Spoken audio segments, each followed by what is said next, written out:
Perumbakkam housing board குடியிருப்பில் திருவிழா. சென்னை அடுத்த பெரும்பாக்கம் தமிழ்நாடு நகர்ப்புற வாழ்விட மேம்பாட்டு வாரிய பகுதியில் சுமார் 200க்கும் மேற்பட்ட 8 அடுக்கு குடியிருப்பு கட்டிடங்களில் 25,000க்கும் மேற்பட்ட மக்கள் வசிக்கின்றனர். சென்னையில் பல பகுதிகளில் வசித்து வந்த மக்களை சில ஆண்டுகளுக்கு முன்பாக இடமாற்றம் செய்யப்பட்டு இந்த பகுதியில் குடியமர்த்தப்பட்டுள்ளது.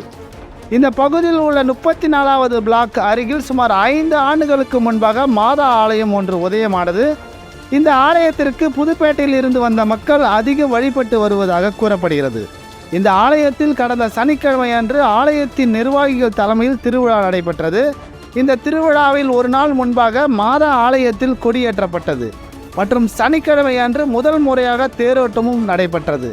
இந்த திருவிழாவிற்கு சிறப்பு அழைப்பாளராக பெரும்பாக்கம் திமுக ஊராட்சி செயலாளர் குமார் மற்றும் ஒன்றிய செயற்குழு உறுப்பினர் சுரேஷ் அவர்கள் வருகை புரிந்தனர். இவ்விழாவை சிறப்பாக நடைபெற உதவிய வேளாங்கண்ணி சரவணன், பவித்ரா முருகா, கீதா சந்திரா, சுரேஷ், தேன்மொழி, சூர்யா, தீபா சாந்தி, விக்டோரியா, கோமதி, கலை, வள்ளியம்மாள், எழிலரசி, நாகராணி மோகன், ஜானகி, ஆரோக்கியதாஸ், முருகன், சுரேஷ், சாலி, கார்த்திக், செந்தில், சுபாஷ், விக்கி, தினேஷ் ஆகியோருக்கு நன்றி தெரிவித்தனர் ஆலயத்தின் நிர்வாகிகள்.